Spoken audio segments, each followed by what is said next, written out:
Good evening and welcome to Gaana shot. Gaana shot में आप सबका स्वागत है।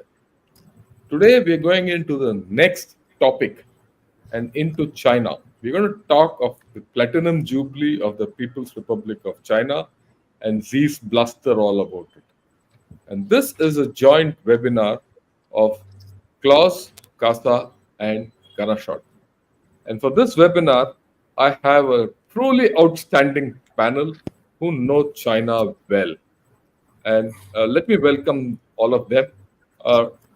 Dr. General GAUTAM Moorthy, ANTARA GHOSAL SINGH, who's actually a Chinese scholar, if I have seen one. General RAKESH Sharma, who's commanded a corps across the LAC or on side of the LAC. I wouldn't say across is, Across. the other side. Across this side of the LAC. And Professor SRIKANTH KONDAPALLI, who's another renowned Chinese scholar, and you must all read his article today. Okay, today we're going to talk about what has happened. I wouldn't say what has happened. We'll take the landmark of this Platinum Jubilee of the People's Republic of China, which was celebrated on 1st of October. And on that day, Xi Jinping, with his usual bluster, gave out a big speech. And if I recount the highlights of that speech, he spoke of the remarkable achievements of China, the kind of modernization it has achieved, what it has contributed to the noble cause of peace and development of humanity. He said it's a very strong country, and he spoke of the rejuvenation of the Chinese nation. He spoke of the greatness of the one system, one country, two systems they're following, handling Hong Kong. And then he expressed his resolute opposition to Taiwan independence. And then in the end, he spoke of advancing the Global Development Initiative, the Global Security Initiative, and the Global Civilizational Initiative as part of his Sinocentric world order. Right? Having said that, if you look at China today, there are two faces to China. One, there is a huge external posturing which talks of new productive forces. It talks of huge exports.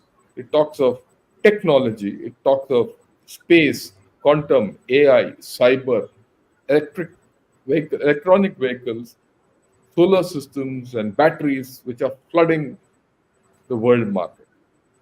There's a military buildup which is ceaseless, right?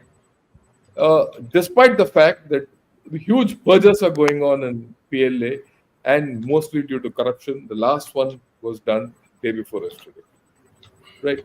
And the external posturing remains. But internally, China is bleeding, and China is bleeding very heavily.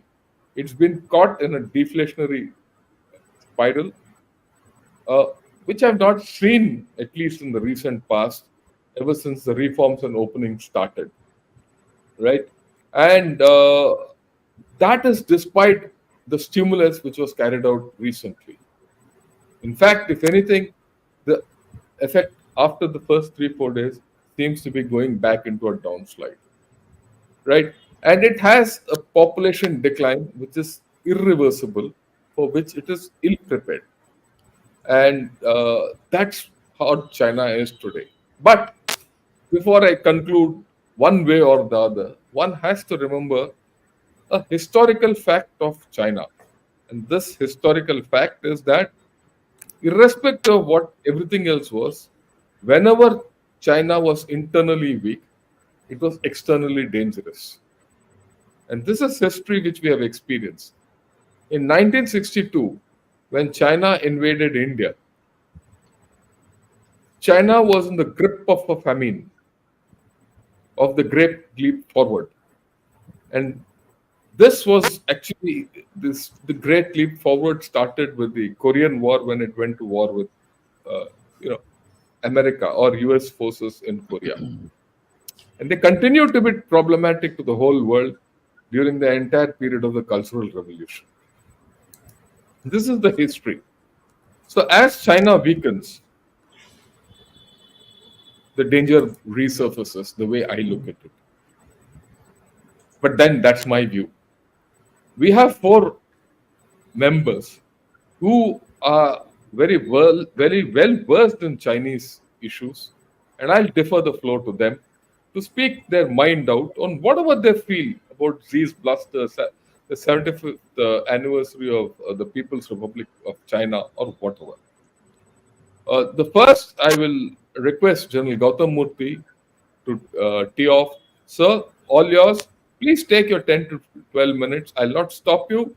And after that, that's for everyone. If time permits, we'll go through a second round. Otherwise, we'll take questions and we'll see how this discussion goes. General Gautam Murthy, sir, all yours. Thank you, General Shankar. Good evening to you. Good evening to my fellow panelists. And good evening to your viewers. I'm actually humbled to be on this panel today because General Shankar has made it his life's mission to study China in great detail. And he's been doing so, writing some wonderful articles and speaking on China, at least for the last 5 to 6 years, and has been doing it in great detail. Antara, a young scholar with new ideas. I've heard her speak also once in China. Absolutely brilliant. General RAKESH SHARMA commanded the corps, and he knows the operational and the military aspects of China more than anyone else. And of course, Professor SRIKANTH KONDAPALLI is our mentor, so to speak, on China, and he's been writing and speaking. I've been hearing him since the year 2006 in the NDC when I heard him for the first time on China, and there is no better panel than this. So humbly, I'll put my 2 pennies worth before the panel. And all I'll say is that, as General Shankar brought out, China is, despite Xi's bluster, is facing huge domestic and international pressures. You know, he has highlighted, of course, apart from all that, he has also highlighted the risks and challenges ahead in his talk. And he included a lengthy segment on the unification with China. And this speech and these celebrations, which are supposed to be huge, has passed with very minimal fanfare. He spoke of stormy seas preparing for rainy days. So the speech itself, apart from what General Shankar said, it contained 4 points that we must note. First is that, as General Shankar brought out, he sees a rapid economic development and long-term social stability. And this, they believe, is the 2 main pillars of their legitimacy. But as we all know, both these pillars are now very shaky, and their possibility of their collapse cannot be ruled out. In fact, Professor Kondapalli has brought this out in some of his articles earlier. General Shankar has also brought this out. This focus on modernization that General Shankar mentioned took up a substantial portion of his speech, and he wants all to adhere to the leadership of the CCP. But the CCP, we all know, is under his total and complete control. The third prominent feature of his speech was a space dedicated to Taiwan. Taiwan, as we all know, is traditionally mentioned in all addresses, the National Day speeches, etc., etc. It remains central to the country's conception of itself. This year, he dedicated nearly 10% of his entire speech was dedicated to Taiwan. And what is striking, every time they used to talk about peaceful means for reunification, there was no mention of it this time. Not one word for peaceful means for reunification. That tells you something. The fourth and final notable part of the speech, which came shortly before the end, was an invocation to prepare for what, and I will quote, unpredictable risks and challenges. He has warned that the country must be prepared for danger in times of peace. And this, I think, was he himself realized that his bluster went too far. And I think it is reflective of a lack of confidence in the the rung of leadership that he is presiding over. Perhaps Professor can explain more to us on this. And that perhaps also explains why the National Day celebrations were muted. In fact, they try to pass it off as once in 5 years it will be muted, once in 10 years it will be done in great style. China, General Shankar has brought out quite adequately. The economy is grappling with a significant downturn. Primarily, it is stemming from the lingering effects of the COVID-19 pandemic and the troubled real estate sector. The government has introduced several initiatives aimed at revitalizing the economy, such as reducing interest rates, easing mortgage requirements. But I think we are skeptical because they have not addressed the deeper structural issues. General Shankar mentioned the aging population. There's also declining consumer spending, and these exacerbate their economic woes. There is a lot of discontent among the younger generation. Now, this hardly comes out because we all know China is a very closed society. They have felt disillusioned with the promises of prosperity. In fact, there have been two surveys on Chinese attitudes towards the economy. One found that people were growing pessimistic and disillusioned. The other survey showed a record of protests, both physical and online. And online protests, the moment they come up, they keep taking it down. Now, these anxieties are reflected in the choices made by the young people. You have to look at the young people to understand China. Don't look at Xi and his bluster. The young people are telling you unemployment is on the rise. Millions of college graduates are forced to accept low-wage jobs, while others have embraced what they call, within inverted commas, a lie flat attitude, which is their way of pushing back against the relentless work that they expected to do. And some have opted to be full-time children, again, returning home to their parents because they can't find a job or they're completely burnt out. Now, if your viewers may recollect, General Shankar, that we had discussed this earlier also about the children who are looking after not only their parents, but because of good diet and medical facilities, etc., they're looking after two sets of parents and grandparents.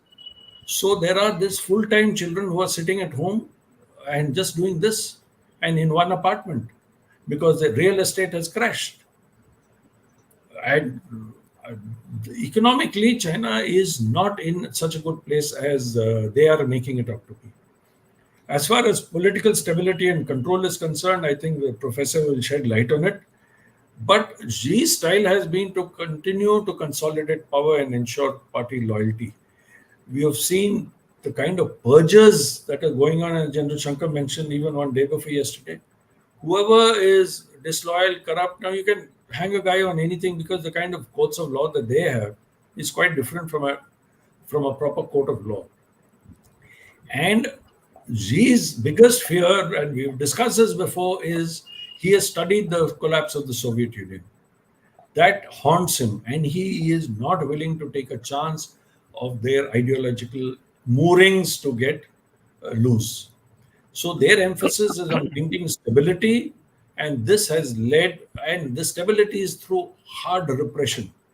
And therefore, your domestic security budgets are going up. There's facial recognition, cameras all over the place. And any unrest or any kind of protest is sort of taken very, very seriously. Censors have been cracking down on all kinds of frustration that is being expressed. I've mentioned that vocal online posts are being taken down. Influencers are being blocked on social media for flaunting any luxurious taste. And let us not forget the queues outside luxury stores in Paris, London, Bangkok are all Chinese. Most of them are Chinese. State media defends the bans as a part of an effort to create civilized and healthy and harmonious environment. Last week, there was a top economist who has been arrested, a person called Zhu Peng, because he criticized Xi's handling of the economy. So the Chinese Communist Party is trying to control the narrative by shaping what information people have access to or what is perceived by negative as negative. Now, it's not good in a society because the actual difficulties and problems then don't come up. Maybe a local problem of some sewage or some water problem in a in a particular locality. Maybe that's about all that you can bring up to the authorities, and that also not so much as a complaint, but to say that please help out. This is the problem we are facing, but nothing with their policies you can talk about as a Chinese citizen. Conflicts on the security front, he faces escalating tensions over territorial disputes. We have, in fact, held a whole webinar on Chinese territorial disputes, South China Sea, Taiwan, border issues with India. On Eastern Ladakh, General Rakesh Sharma will speak about, and Arunachal. So I'll leave that out. But his commitment to reunification with Taiwan remains a top priority, with military force being a potential option. Now, this stance heightens his tensions with the United States, which supports Taiwan's defense. But at the same time, the US is busy with Ukraine, with their own internal elections, internal contradictions, and with the Israel Hamas war and Hezbollah, and now with Iran coming into the picture. So it's a huge problem, but China is looking at a window right now, and more on that later by my fellow panelists. So Xi's bluster basically said there are no difficulties that can stop the Chinese people from moving forward. Although he said you prepare for danger, road ahead will not be smooth, there will be difficulties and obstacles we may encounter. And major tests such as, and he quoted, high winds, rough seas, or even stormy waves. So he's preparing his people for something. Because these kind of words are picked up by Chinese, by scholars who understand China, like the professor. And Professor will tell us more about it. So, in conclusion, all I'll say is that voices from inside and outside the PRC have made very critical and troubling assessments of the country's current condition. In fact, one blog by a prominent PRC-based writer published an article that made an analogy of the current moments with the collapse of the Ming dynasty. Now, just imagine one person has written that, but I do not know whether that article still exists, but he has compared the current condition to the collapse of the Ming dynasty. Earlier, explosive growth had turned China into a global power. It was stable. Stability and prosperity was a carrot which was offered by the regime, which would never lose its grip on the stick. However, the slowdown hit as the pandemic ended, and partly driven by 3 years of sudden and complete lockdowns, it strangled economic activity. Added to that is Xi's policy. So I think the carrot has more or less been chewed up, only the stick remains. How the stick can ensure internal stability and peace remains to be seen. That's all I have to say. Over to you, General Shankar. Thank you, sir. Thanks for extensive covering, comprehensive. I'd like to highlight what you mentioned, that they're no more speaking about peaceful reunification with Taiwan. That's a very significant departure which one sees over the past 1 year, right? And of course, they've been speaking of this high winds and stormy seas and rough seas and clouds and all that. Now, pretty well for the past 2 years. Okay. As this decline takes place, you did mention about their comparison with how to avoid a USSR collapse. In fact, I'd like to point out there are two streams of thought. One is, will China collapse like USSR, or will China get Japanified or Japanification of China? Both these thinking is there, and both these, at some point of time converge. Militarily, while all is said and done, China is in a two-front situation. At this point of time, it is a bit overstretched, stretching as far as Philippines. The way it's operating in the gray zone is fine, but is it balanced is a question mark. Right. And last but not the least, you did make a mention, but I'd like to put it and I'd like to again throw it for people to, I mean, the other panelists to comment. Is Xi Jinping really in control? These are the issues which have come, because what's happening seems to be neither here nor there in terms of the stimulus and everything. It's neither ideologically driven nor economically driven. It's somewhere in between. And when something happens in between, it's almost always bound to fail. Right. With this, I request Antara Ghoshal Singh. Madam, please, your views on this whole story. Over to you.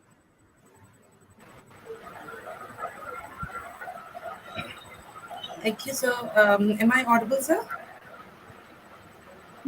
Am I audible, sir? Yeah. Yes, you are. Okay, great. Thank you for inviting me for this important discussion, and it is really an honor to be a part of this esteemed panel. What I would try to do is to share some internal debates and discussions from China as the country just celebrated its Platinum Jubilee. So, as we know, the National Day celebrations have been somewhat marred by the controversy over the stock market situation in China. As China's stock market fell after a recent sharp rise, a big debate has been going on in China around the development.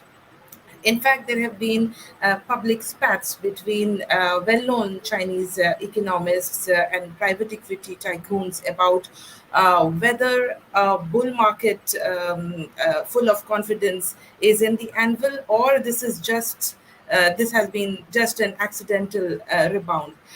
Economists with more optimistic opinion have been attacking their opponents, saying that they are not only making people lose opportunity, but are also shorting the Chinese market, economy, and public policies. And they have been accusing them of eating the Chinese people's food and destroying Chinese people's rice bowl. While others who are more pessimistic about the stock market as well as the Chinese economy as a whole, they have been urging people not to be fooled by the market's appearance.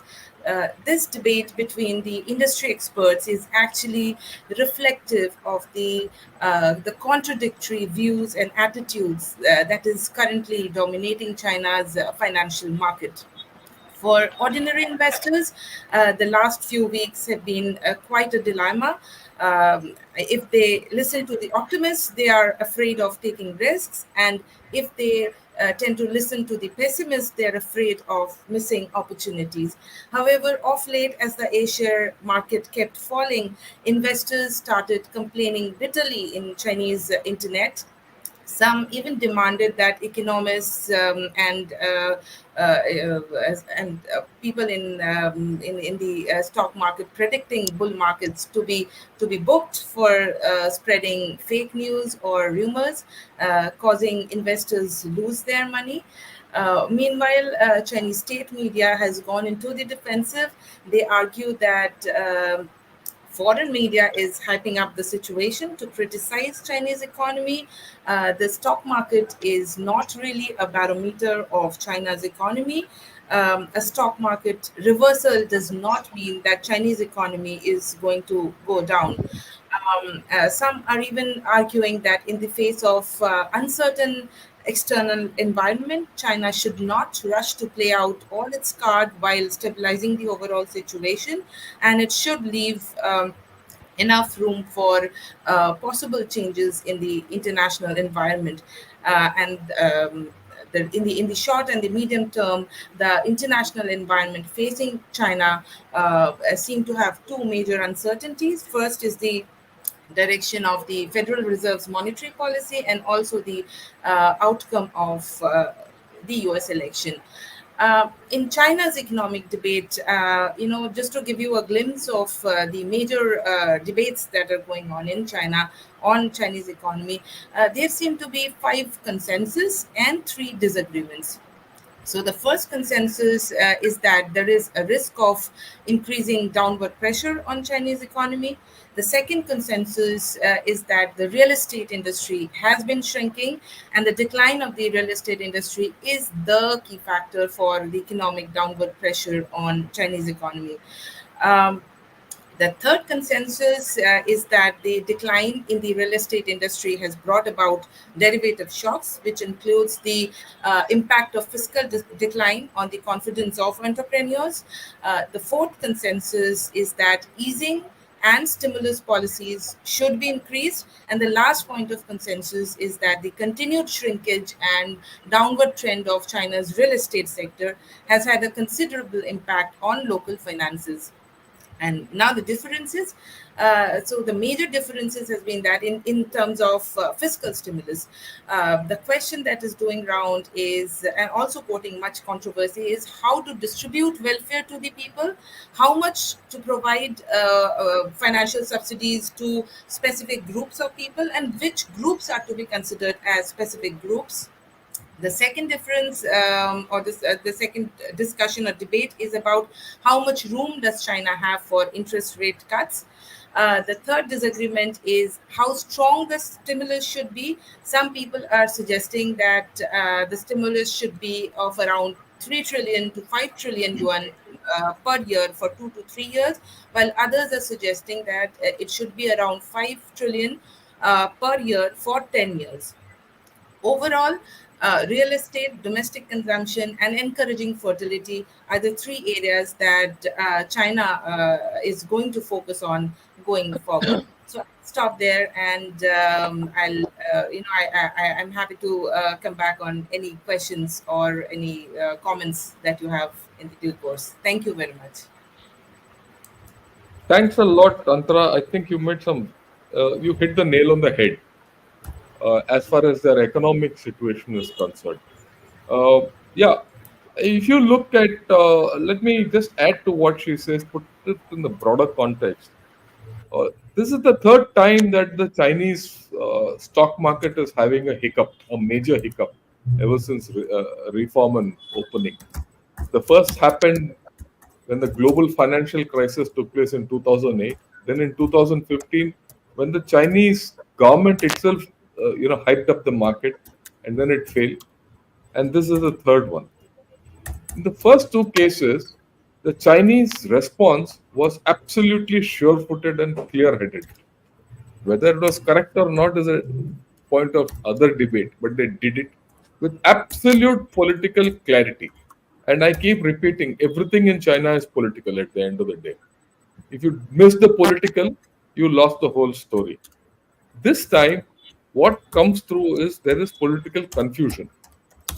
There's never been a debate in China about this 5 agreements and 5 disagreements or 3 disagreements. It could be small, but overall there was political clarity and the rudder was clearly held, and it is not this thing.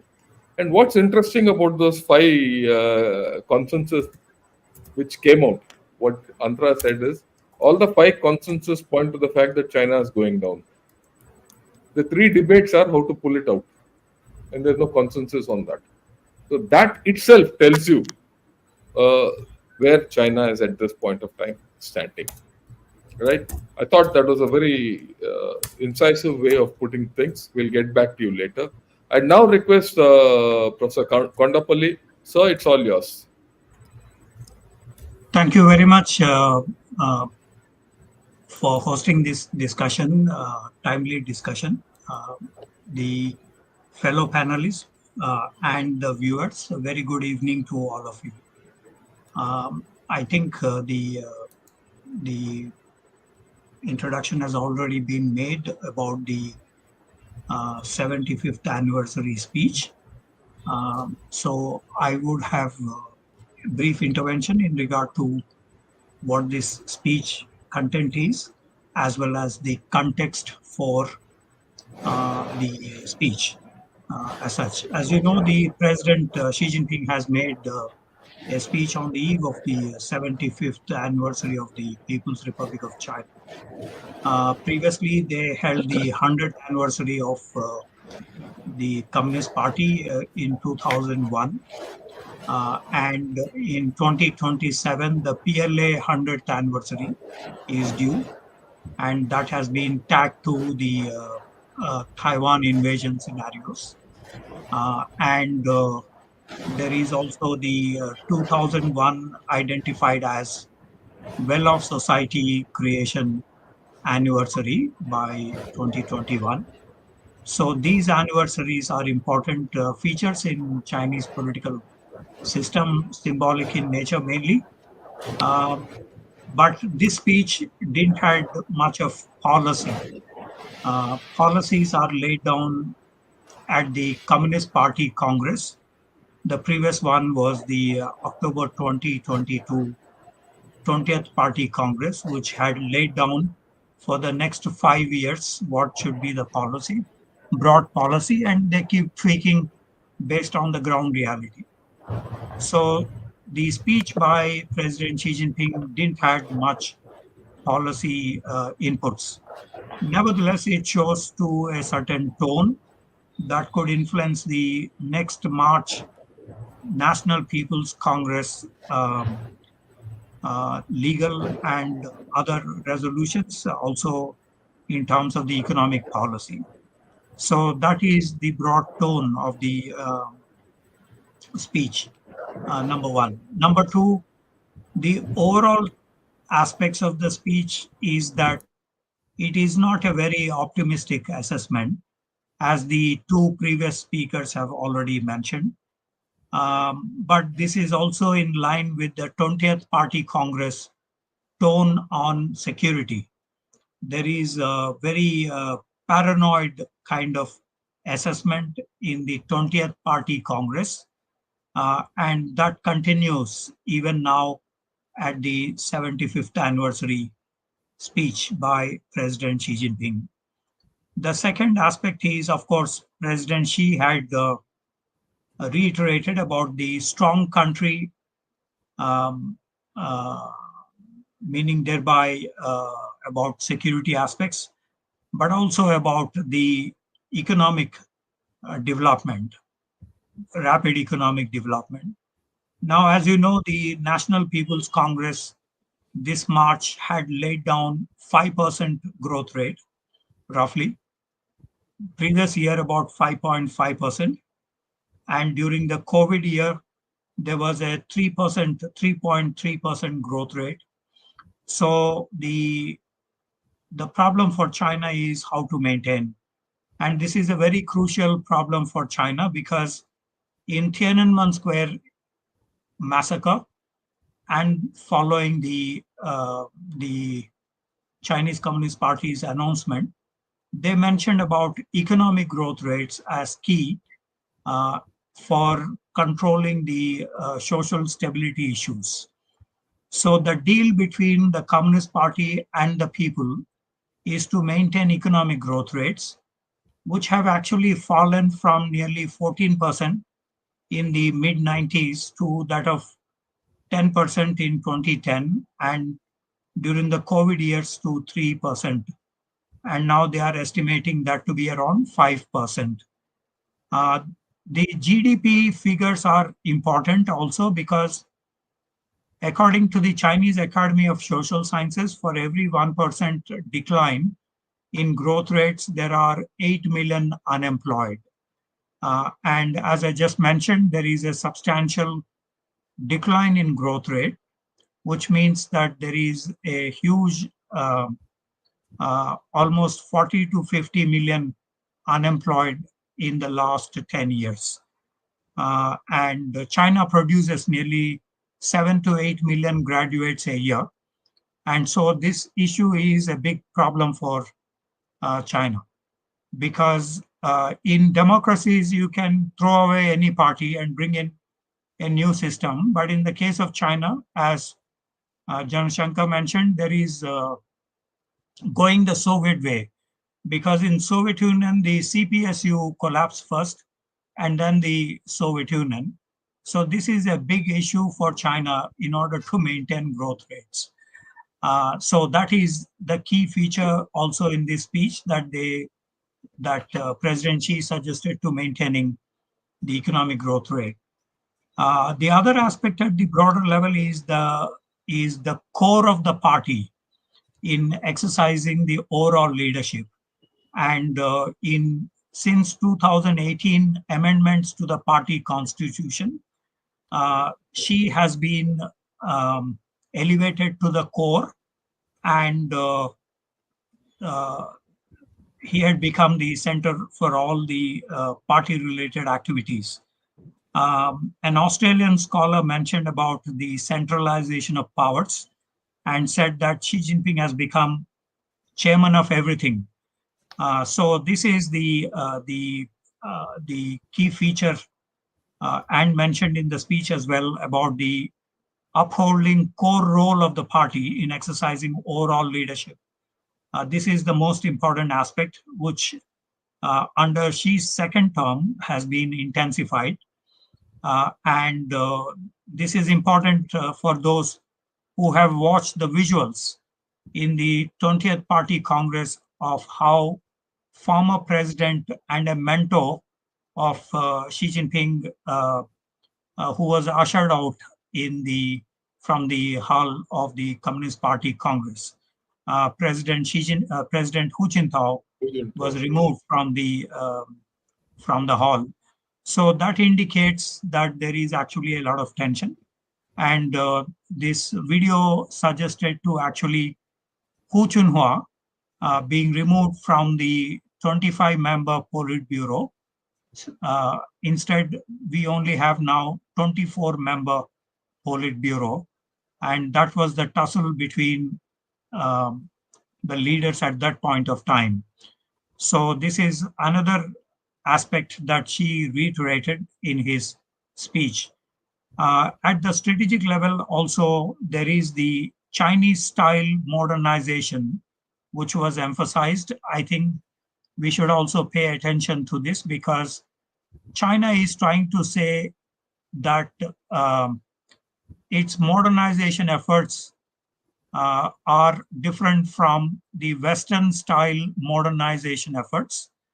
And this is going to be the China model. And this China model will be exported to other countries. So this has been mentioned previously in 2021 initially, and then now has been parroted out in various party documents. So Chinese-style modernization is the new watchword in terms of the Chinese posturing to the rest of the world. And also, in order to counter the Soviet-type disintegration, the Chinese-style modernization would help China in circulating its image in the rest of the world. So this is the key feature, I think, since 2021 for the past 3 years, that has been the major effort. So the overall speech, of course, is pessimistic. There were no major military exercises as the previous speeches used to have. And so this is kind of not a very spectacular event from the optics point of view.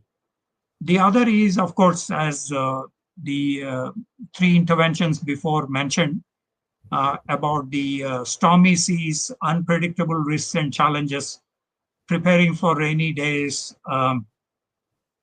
potential dangers and be well prepared, vigilant in times of peace, planning ahead, so on and so forth. All these indicate to the pessimism aspect of the, and of course, it is also a fact that because of the recent events in Israel, Palestine, Israel, Iran, Ukraine, Russia war, and other events, technological disruptions. So this is also a fact of the matter that Xi Jinping has been mentioning in terms of the pessimism that is reflected because of the growth rates decline and others, as is mentioned. The third aspect I wanted to highlight was on the economy, which Antara had already done. There, the speech mentions about two great miracles, rapid economic development and social stability. As I mentioned before, in Tiananmen Square, this was the promise made by the Communist Party to its people. And rapid economic growth is actually declining. And long-term social stability issues are also becoming a major concern because while the premier of the state council used to give a figure some 10 years ago of mass incidents, and these were nearly 2 lakh such mass incidents. A mass incident is anything where a demonstration of more than 1,000 people. So each of these incidents is a mass incident, and 2 lakh 56,000 was the last count made in 2010. But some suggest Tsinghua University and other surveys indicate to nearly 9 lakh such mass protests in China. So that suggests 900,000. That suggests the social stability issues are again a major problematic. This is in terms of the unemployment that we mentioned. For every 1% of growth rate decline and other social welfare benefits, pensions removal, the tuition fee, electricity fee, all these increasing after the market economy spread in China since 1978. Finance Minister Lan Fuan did mention in a press conference about the helping of the local governments to tackle the debt issues. But there is no mention about how much exactly is this the bailout package. They have done that in 1997 Asian financial crisis, in 2008 global financial crisis. They have spent a lot on the infrastructure, but this time there is no ballpoint figure that is mentioned by the finance minister. So this is still a problematic. Of course, what they are planning to lay down, they wanted to probably help the local governments to stand on their feet because the debt issues have actually increased substantially at the local level. So there is some rumor about sovereign bonds of nearly $284 billion worth of fiscal stimulus, but this has not yet been official. So that is also taxing the financial issues and so on and so forth. The PMI is actually not very high in the recent past in China. This is generally hovering around 50 or even below 50 points. And so the factory orders and circulation, distribution, logistics, all these are actually a big issue in China today, which means the economy is still a major factor. That would also keep the Communist Party on its toes for some time to come. And one would have expected a figure coming out in the stimulus packages, but not much has been. So this is kept hanging in overall. Finally, I would say about the Taiwan issue, which has already been highlighted by two speakers. One country, two systems has been reiterated.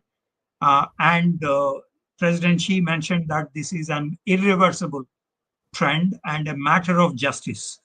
And he said, no one can stop the march of history. This comes also in the light of the Biden administration providing aid, military aid to Taiwan, and the new government under Lai Ching-te assuming charge this May. And there is the, since Nancy Pelosi's visit a couple of years ago, there has been a lot of activity in the Taiwan Straits. So this is being ratcheted up. The Taiwan Defense Ministry is every day it comes out with a bulletin which mentions on an average about 20 to 25 fighter aircraft transports and other naval vessels as well coming closer to the Taiwan Straits. So this is really unnerving, but this is one of the main factors of that. Even though there is no specific Taiwan independence movement so far that we have seen, Lai Ching-te or his predecessor, Dr. Tsai Ing-wen, they have not given any visible signs of Taiwan independence. So this looks like more Chinese ratcheting up than the Taiwanese provocation. But this issue also has implications for India because although the speech did not mention anything about India, there is the two defense ministries announced in February 2021 about de-escalation and disengagement in all friction points. That has not been done so far. That indicates that the Taiwan-related rhetoric will also be transposed on the India-China border areas, and we should be prepared for contingencies on the border areas. So let me thank the Lieutenant General Shankar and Lieutenant General Moorthy for giving me this opportunity. Thanks a lot, sir. Your intervention was very appropriate, and you laid out very significant issues. If I can recount the very important part of the story, is that the overall mood is pessimistic, which is quite opposite of what it was, say, before the 20-party Congress. Ever since the 20-party Congress, like you rightly said, it is security-dominated, high seas and strong winds. The important part of the correlation between the GDP and the social contract with the people and what's happening down below is very critical, because China is a GDP-obsessed nation. And it is here that China faces the danger. In having declared the GDP, they have to achieve it, whether they, at least on paper, whether they actually achieve it or not. And the real fact which comes out over a period of time, if you correlate the unemployment overall, is that there's a slip between what is said and what is actually being achieved. And the way they've tampered with their own unemployment figures, because last year they suddenly stopped publishing those figures. After 3 months, they published it. In fact, if I remember it, from 21%, they brought it down to 14% unemployment. And now that has gone up over the just 1 year period. It has gone back up to 19%. Virtually, if you take that 7% up over that, you're looking at something of about 30% unemployment, which is quite scary, right? And you put up with stitch this together with other things, it gives its own picture. That's the increase in mass protests, which you say, you correlate that, then a lot of things fall in place, right? And their idea to export their model to others, their idea is not only to export their modernization model, it's also their government model, governance model, and ultimately the Chinese form of communism, right? And of course, like I rightly said, you reiterated, there's no specifics on the bailout, and there's no specifics on the bailout because I suspect that the political consensus on this is not there, and that's what ANTARA also did mention about the whole affair. And the timely thing which you said is about the Taiwan rhetoric being transposed to the Indian, environment and being transposed to the LAC, I think is a live danger. With this, I'd request General Rakesh Sharma to focus on issues which he's, quite up on, and I'm sure he'll focus on the security situation. All yours, sir. Thank you, General Shankar. Then thank you, General Moorthy, for inviting me. And I've heard all four of you. I have nothing to add, and I can rest my case, sir. That's not correct. Okay. So when I got this subject, I asked myself 3 questions. is China taking time bomb? Because it's the second largest economy. It is the largest manufacturing powerhouse. It has got the maximum trade with more than 130 countries in the world. Is it a ticking time bomb? Will it collapse in any form? And will that collapse lead to global collapse? Because it is a global manufacturing powerhouse. It will cause global recession and global inflation, because all of these countries are dependent on China, including India. And will the West allow China to go under? First question I want to ask myself. Second, as question raised by Professor Kondapalli, who is a dear colleague from IDSA days, will it lead to mass unrest?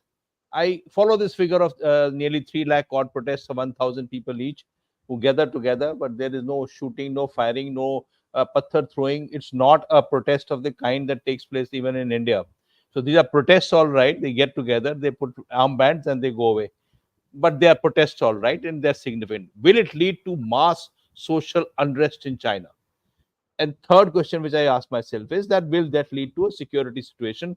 As I've always said, I hate the formulation called friction points. I think we grossly underplayed what happened on the line of actual control by calling it friction points and using it mellowed down terminology meant for public consumption, which actually does not exhibit what exactly happened on the line of actual control. So I start with these 3 parameters. First point, I don't think the Sensex is any barometer of Indian strength and Indian weakness. And I don't think any one of these Chinese indices is a barometer of what's happening in the nation, especially among people. 10% people invest into stock exchanges in China. 70% people invest in stock exchanges in the United States. So if the Dow Jones gone down, that affects the whole country. But if the stock markets in Shanghai or any one of these other stock markets go down, it's only 10% people who are the HNIs who invest into the stock exchanges. Large percentage of people, correct me if I'm wrong, invested in real estate. That matters much more than the stock exchange does.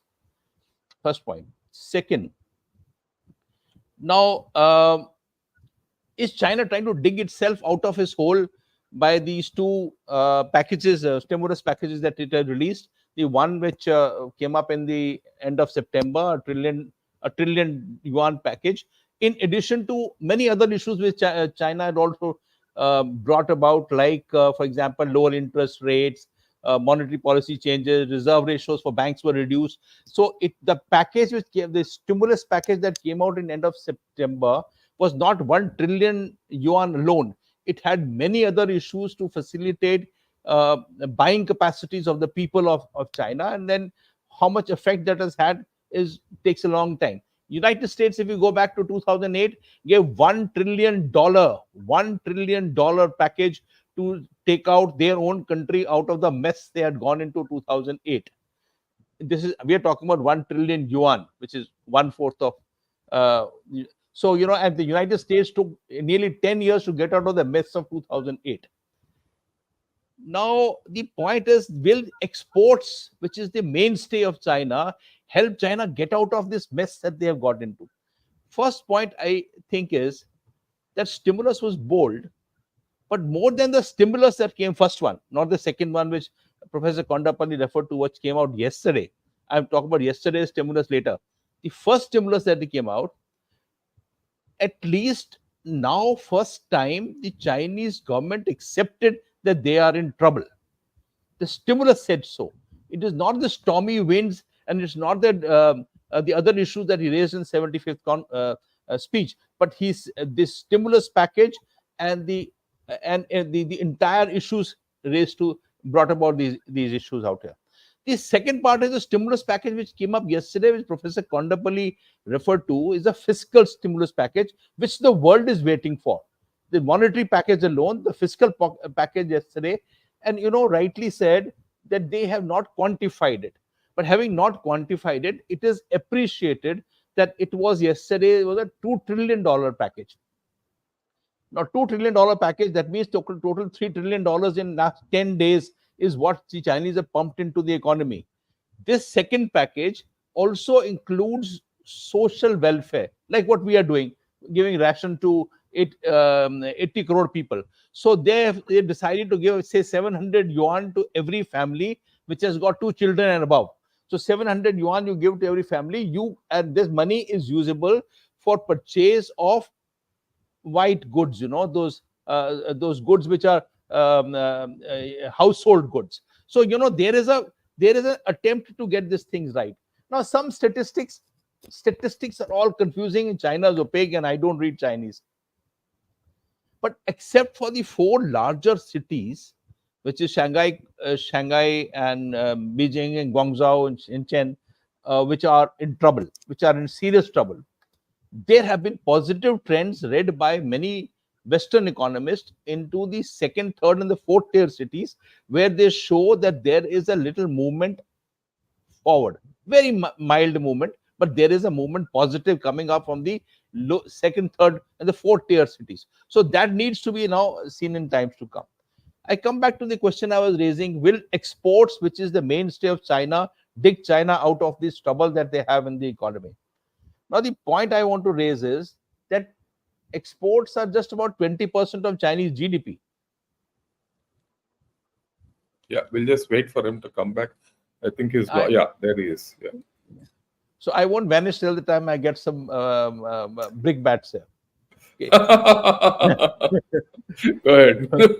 General Shankar knows me so well.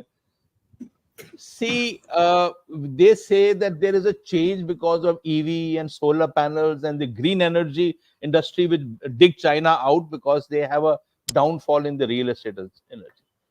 But the maximum exports that Chinese have been able to do in 1 year on this green energy is only 5%.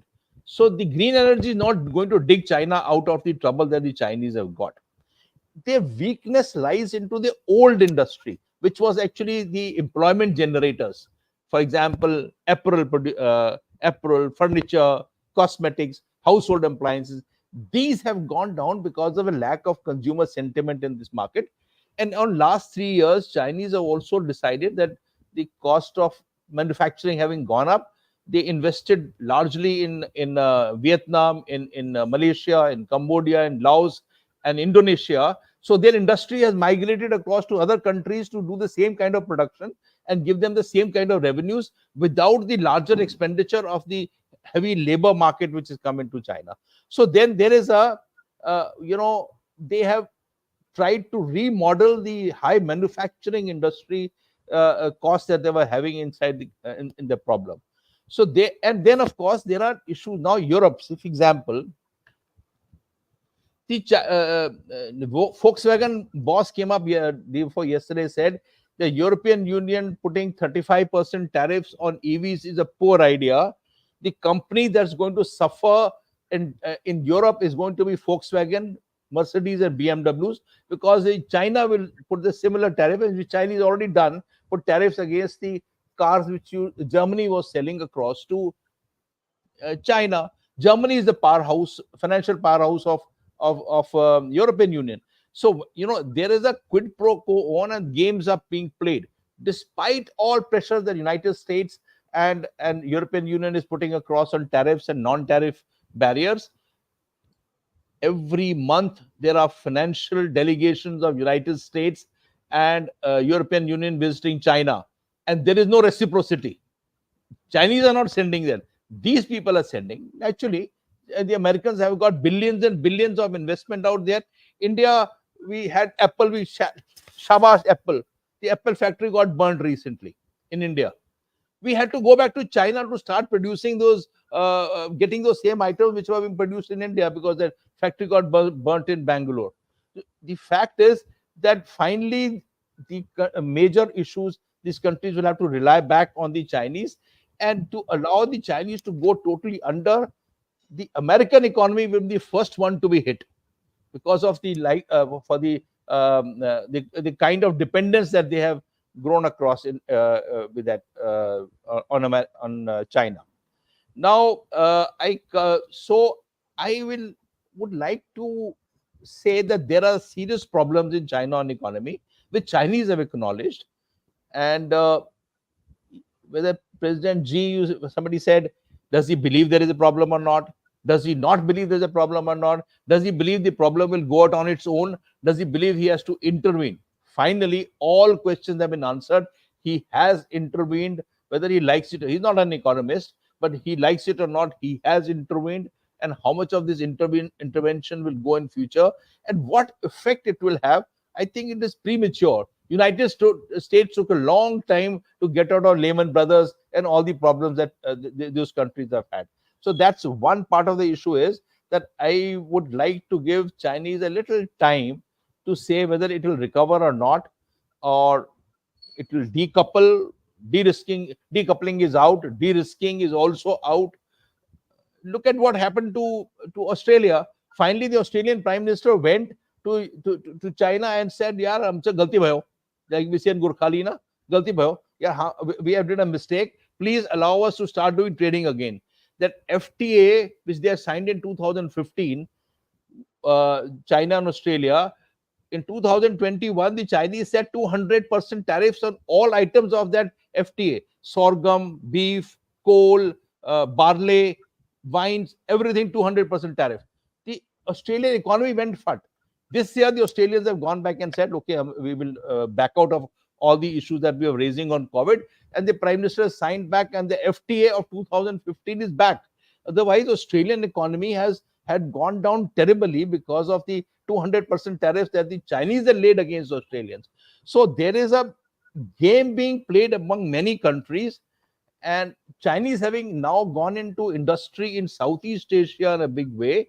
How do things come out in times to come? I think I'll take a little time deciding, and I think it will not be. It will be slightly too early to give out saying that it's a ticking time bomb or it's collapsing totally. Will there be a social unrest? Well, that's an issue, and Professor Kondapalli has rightly pointed out there are problems here, serious problems, and they lie down and lie up, whatever they say. There is whether it is 24% youth unemployment, not 24%, or now they say 18%, 19% unemployment, which is youth unemployment, 15 to 29 years unemployment. That's a critical issue which Chinese have to attend. And that issue doesn't come back by modern industry, because modern industry, which is EVs and solar panels, don't help. It is the traditional industry which provides unemployment, which helps out. Now, how do Chinese get across to sort that out is a mess that they have to plan for after a long time. So there is a corresponding effect on global slowdown worldwide. And one small issue, in the recent summit that happened between African 50 head of states and China, very interesting, the Chinese decided to give $50 billion to African head of states. And largely this $50 billion, which is over a period of 5 years, is given to buy consumer goods from China. So while their own consumer industry is not doing so well, they are all, pushing other nations that we will give you loans of $50 billion, you buy consumer goods from us. And there are competitive. So there are other methods being found by the Chinese to sort out this issue here. Second, social unrest, of course, that time will tell. Presently, we don't know how things are panning out or happening in the Chinese. I'll take a wager on the security situation. Now, the fact of the matter is that the Chinese did not come on 6 friction points. They came over a frontage of over 700 kilometers. And they denied us patrolling on the entire plateau, something which was being done earlier. I have written this. I've been quoted even by Manoj Joshi on these issues on this one. The fact is that these 2 friction points, if we talk about the friction points, are not friction points. Dem Chowk has been a problem area for a very long time. As a youngster, I was a BJS Ops in Northern Command. It was always a problem area, Dem Chowk. Why? Because of a patrolling to a pass called Chardingla. Chinese hated the idea of us going to Chardingla, because from there you could have a clear day vision right up to Mansarovar Lake. So they would not allow us there. Now to say that there can be a reconciliation and go back to Depsang, the patrolling that we were doing till 2019 into the Depsang Plateau, which is part of Aksai Chin, has been denied to us in this now game here. There's an article published in the United States.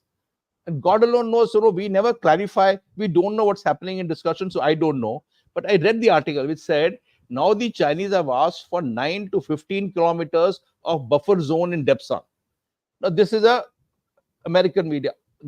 Truth, we don't know. Our people don't tell us, and we don't know. Now, if it is 9 to 15 kilometers, he's bringing us down to Burse, right to the base, which is their 59 claim line. If this is what they want to do, meaning to say, will 2013, after the 22-day standoff happened, and we were able to do something with pro quo, and things changed and it called off. We were patrolling again into that area. Will Chinese allow us to re-patrol the areas where they have already established some kind of garrisons and some kind of posts in that area, which we used to patrol earlier? Now those are available on satellite imagery. So will they say, okay, that time 2019 those things were not there, but 2024 those things exist?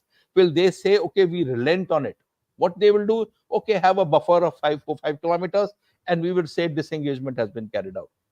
So it's a question of disengagement, and disengagement implies two more buffer zones being created without allowing us to do what we were doing pre-2020, which doesn't mean that there is peace on the border. Today, are we in peace? I don't even like the word of gray zone. I think we have bashed word gray zone so hard, one doesn't even know what is gray zone and what is black and what is white. What happened in Eastern Ladakh was not gray zone, because this was actual occupation of areas that we were patrolling earlier, which is like territorial encroachment. And territorial encroachment is not gray zone by any manner. And if you pump in lakhs of people ahead, and the Chinese pump in so many people ahead, and they are face to face to each other, is that gray zone in that altitude, in that kind of weather and temperature? It's as black can get. It is nothing gray about Eastern Ladakh at all. Similarly said to the other areas on the central sector, 18, 19 passes in the central sector, and all those passes in the eastern sector, and all the areas of eastern sector. Some of the areas were tapped also. Some are in common knowledge. Yang says many may not be in common knowledge. Fact is that the Chinese understand today that hereafter any encroachment implies war, because the troops are on ground and dug in and holding on to ground. So even it's a natural Pradesh or any other area, it will be tantamount to escalation, because we are holding areas to that strength. So that is escalation. If the Chinese have a game plan of, because of their internal situation or whatever, to do further encroachment or territorial issues out here, that will tantamount to a situation which gets escalated, which may be out of control.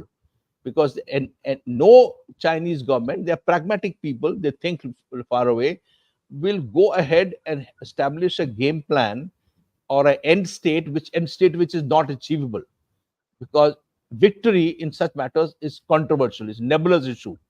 To say dare to win, fight to win, all the terminology is being used by President Xi to his PLA troops. Fight to win, fine, but win what? What is victory? What is the end state? In Russia, in Ukraine, in the first initial onslaught, went across to Kyiv. In 40 days, they knew Kyiv and Sumy were out of, and Cherkiv was out of his control. It withdrew the forces back. They were the end state. They faulted on the end state and moved the forces backwards and concentrated now on a narrower front of 1,000 kilometers instead of 2,000 kilometer frontage. This is a 4,000 kilometer frontage.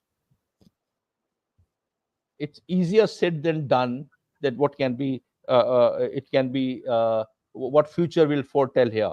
But I'd say that I absolutely agree that China is still dissatisfied as far as the line of actual control is concerned, and dissatisfaction, understanding fully well that to proceed further will tantamount to escalation to a next level of warfare, may or may not attempt to do so, because here we are prepared and here we have strength to fight high altitude.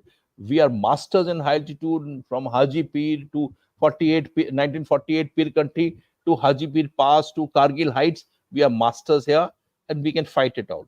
So border is one issue. Many other ways the Chinese can do trouble to us, economically or on trade front or tariff or whatever the many other political fronts. United Nations or Human Rights Forum and many other places, Chinese can cause trouble to us or the Indo-Pacific. That is more likely than to say in the immediate future attempting to tap our doors on the line of actual control. I'll rest here and take the Thank you, sir.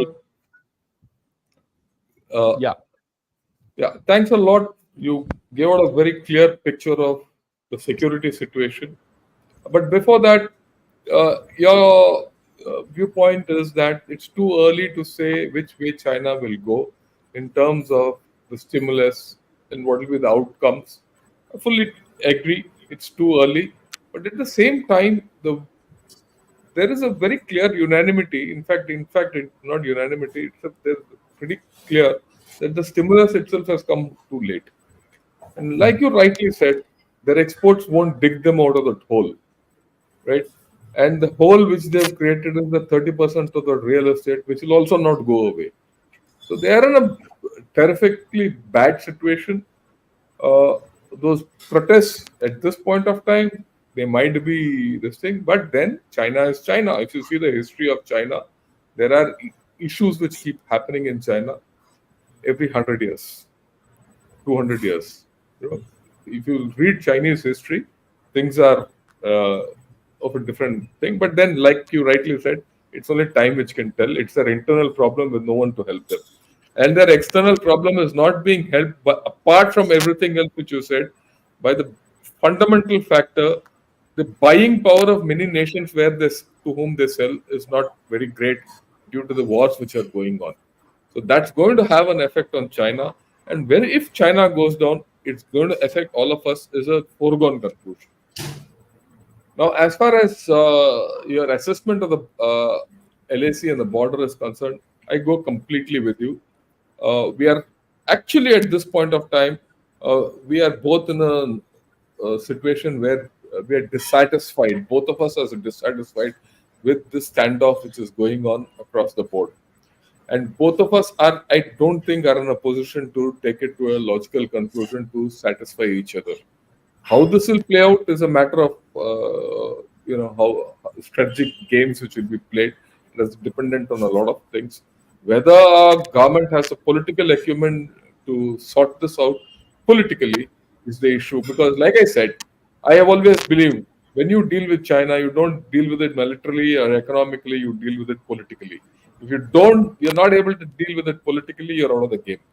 Right. With this, we've had some fantastic ideas coming in. I'll take a few questions. I'll not take too many. I'll take a couple of questions and then we'll wrap it up. Because I think we've covered a lot of ground as far as where China is. Okay.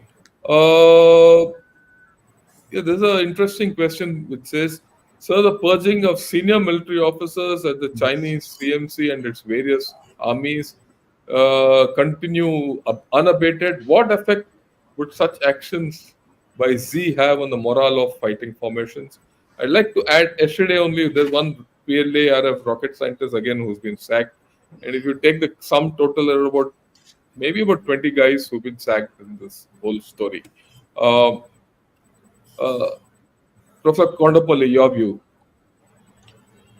Thank you very much for that question. I think the first one to have been sacked was some 10 years ago. Ko Poshiang, the CMC vice chairman, was removed, and then General Xu was removed again. Also, he was part of the CMC, Central Military Commission. Xu Cai-ho was removed.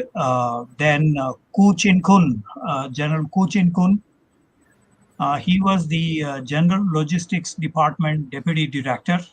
He was removed for corruption as well. Xu Cai-ho was removed with the charges of, his daughter getting something like 20 million renminbi debit card from someone. And Ku Chin-kun, his house was searched. They found some 17 truck loads of gold biscuits, hard currency, liquor, and various other contraband items. 17 truckloads. So that was the level of corruption in the PLA. Then, of course, last year or so, the following General Lee, the defense minister, Li Shangfu, he was removed again on charges that his son was involved in some space program related corruption. And this is also coinciding with Chin Kang, the foreign minister, who was removed. So the rocket forces chief and the political commissar have also been removed last year. And this is in conjunction with the controversy related to the rocket fuel, which was used in the uh, celebrations in the military barracks. So there was a number of these who were removed, and this is basically to keep the PLA in track and bring back the combat related activities. During Chiang Zemin's time, there was the commercialization of the defense industries, and many of these industries were put up for sale for the civilian, including even foreign and indigenous bidders. Even though it was banned in 1998, this program of privatizing the assets or commercialization, that process still continues, and this has affected also the combat duties of the PLA soldiers and officers. So she is targeting primarily for this reason, but there are also other reasons because many of these officers are part of the Chiang Zemin, Hu Jintao political factions. So there is a factional struggle also behind the corruption related charges. The third consideration, of course, is she also wants to bring in his own cronies into the PLA. And he had actually brought in Li Shangfu, previously the rocket forces chief as well, but they found to be problematic, and so he removed them. These are actually appointed by Xi Jinping himself in the 20th Party Congress, but many of them have been removed. So this is the third reason. Fourth, of course, is the leadership wanted to usher in a new pattern within the PLA because of the kind of scenarios they visualize: Taiwan, South China Sea, Senkaku Islands, and the India-China border areas. So this is, they think that these are, the PLA forces are not geared up effectively for this. For example, while Chinese military has been deployed in the Tibet region, there were about 58 incidents of casualties because of the high altitude or other related matters. On the other hand, India did not witness any casualties except for that truck which fell into the gorge some time ago, last year. Other than that, we have not seen any casualties in the Indian side. So this is one indicator for the PLA to buckle up and enhance the combat capabilities. So on the main question, whether these actions affected the morale of the fighting formations, yes, it did in many ways, because these officers are at very high ranking level. And even though many generals were removed, 200 generals, for example, were removed because they are not really capable of doing the local war under informationized conditions in terms of high-tech equipment and learning about these matters. So 200 generals were removed in a demobilization process some years ago by Xi Jinping. So all of these actually have affected the morale of the fighting formations in the PLA. And the 2021 integrated joint operations target has not yet been met in the PLA. They have initiated this in 2015, but that has not yet been met. Both mechanization and informationization have also not been met so far. So this suggests that there is some more reorganization required, and morale is one factor in this. Thanks a lot. I think that was quite good. Really speaking, my own view is that the PLA is not what it appears to be. It is far more hollow than what it is, because you don't sack 200 top generals and then expect the whole morale of the people to be good. That's as simple as that. You don't expect them to fight. And 55 casualties in a year in high altitude is phenomenal. In our scenario, if we suffer one or two the second, third casualty, the commander is shaky. He's put on notice, and I'm sure General Rakesh will tell you that a little later. I mean, he'll vouch for what I've said. That was good. Yeah, now we'll take the second question. Dictatorship always explodes from inside. Timings no one can predict. This may ultimately happen in China in due course. Antara, take a shot at it, because you've seen inside China far more.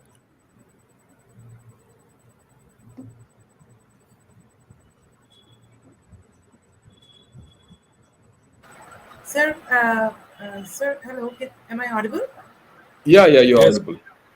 I missed the last part of your question, sir. Can you please repeat it? Yeah, the last part of the question is dictatorships always explodes from inside. Timings no one can predict. This may ultimately happen in China in due course. So your views, just take a shot at it, I said. Okay, so I agree actually with my other respected co-panelists that it might be too early to predict China's economic collapse or something like that. Yes, there are downward pressures on Chinese economy, but I think Chinese government also has a number of tools in its hand to deal with it. So it might be too early to talk about economic collapse and people a resistance coming from people. So that I do not see it happening right now, or how the discussions are going on in China. If I look at the domestic public opinion, it is not at that point. But yes, if the economy, as General Shankar also mentioned, that China's legitimacy, the legitimacy of the CPC, comes from economic performance. So if this continues for a long time, then probably we can see a marked difference in how people are reacting to it. And also, to understand the public opinion, the Chinese public opinion on what is happening politically at China, it is very difficult to gauge, because their internet is highly censored, and there is very little you can see, very little criticism about the about Xi Jinping or other political leaders. So from that perspective, it remains somewhat of a black box. But I agree that if this condition continues for a long time and there is no respite, then probably we can think of a situation like that. Yeah, I think you're completely right on this, and your assessment is also fine. I'm reminded of what Ernest Hemingway once said in one of his books. Right? He says how he was asked. This part of this book. In this book, the thing goes, how do you go bankrupt? So the chap says, the protagonist says, two ways. The first way is slowly, and the second way is suddenly. So when the slowly finishes, the suddenly can happen. And that's how the whole thing happens. Yes. So we don't know what's going to happen in China on this score. Okay, and I'll quote this again tomorrow, because that I think is one of my most favorite quotes. When I study China, I always keep Ernest Hemingway in view. Okay, the next question is to General Rakesh. Sir, he says, of course, salute and all that, fine. The last question, when China is facing issues, why are they financing Pak? And what are the difficulties in it? I put it this way, that they're going through a tumultuous relationship. I'm bringing in this in because I think there is a correlation between this and our whole security situation. And Rakesh, sir, all yours. So, how much is the total debt that the Chinese have? So, somebody say 116% of GDP.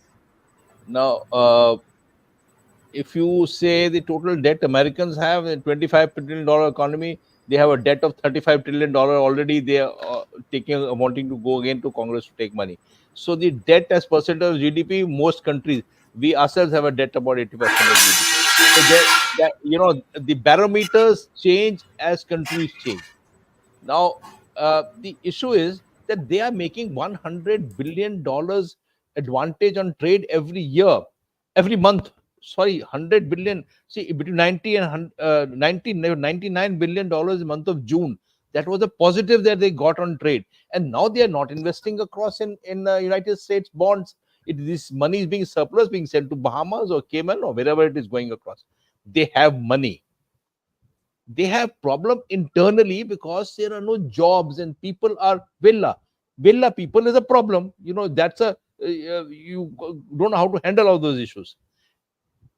Pakistan is a low cost option to keep India busy. If there is one tiger on a mountain, and one tiger on a mountain means China, and you can't have two tigers on the same mountain. You yourself have been saying this, General Shankar, off and on.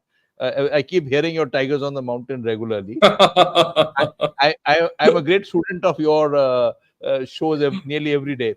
So if there is one tiger on a mountain and one great power in the Asia, maybe two great powers in the world, well, it's very good to have Pakistan being financed so that Pakistan keeps us busy. Despite their economic troubles, they infiltrated well-trained people south of Peer Panjal in month of May this year and had forced us to do recalibration of forces in month of July, August, and September. Very low cost option. Why should the low cost option be left alone here?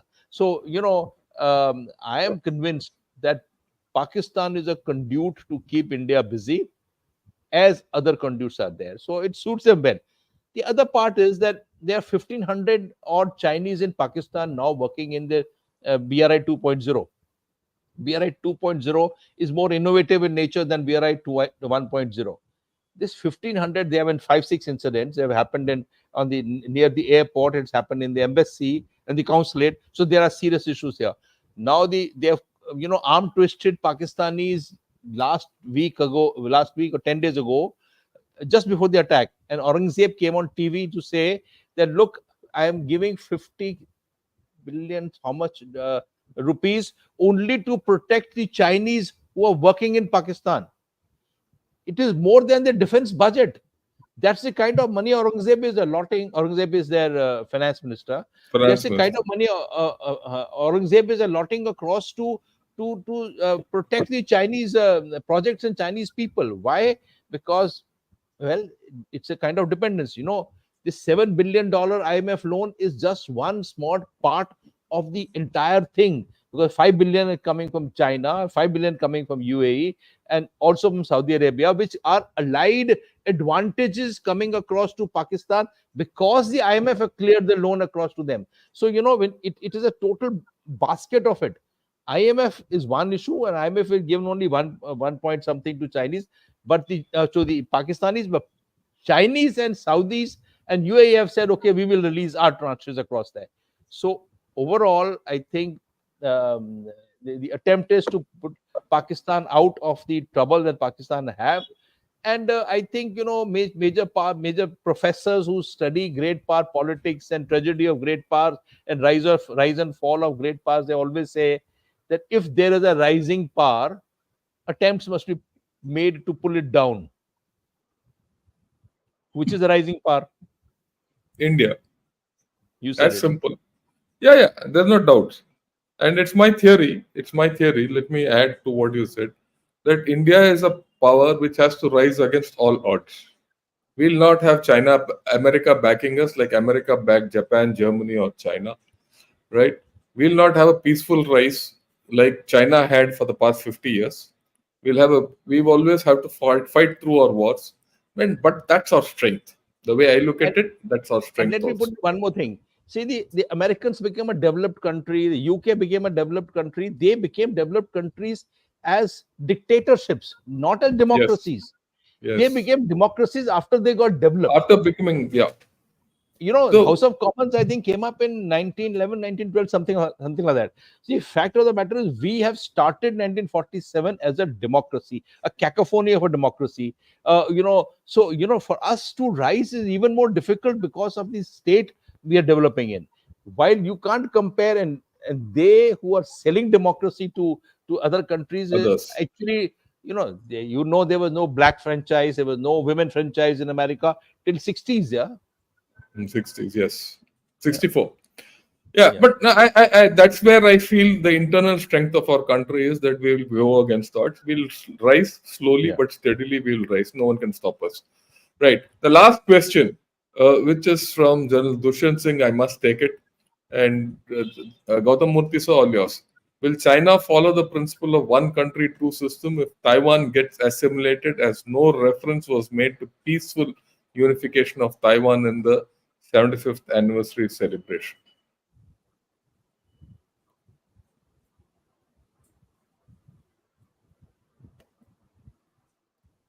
You're muted, sir. This is a very interesting question. I said if China knows what's good for it, and it has seen Hong Kong recently, and if you look at Hong Kong was actually following the one country, two systems approach after its unification with the mainland. After the British left, the lease got over, and Chris Patten left. We saw what had happened. And recently, what has happened after Xi Jinping has come in and is consolidated his power. There are no freedoms in Hong Kong. There's freedom only to make money. So to that extent, yes, but there will be no political freedom.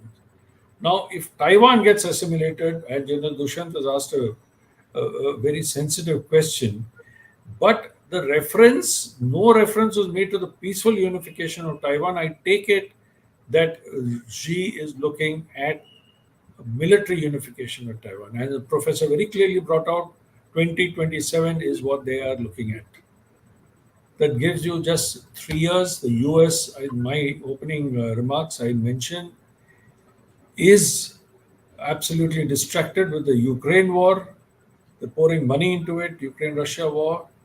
They are going to get involved more deeply in the Middle East and their own personal issues, internal issues. So is this giving China a green signal? Is China looking at this window to take advantage of it? And if they do, will the US, will AUKUS, will Quad, will all these rise up?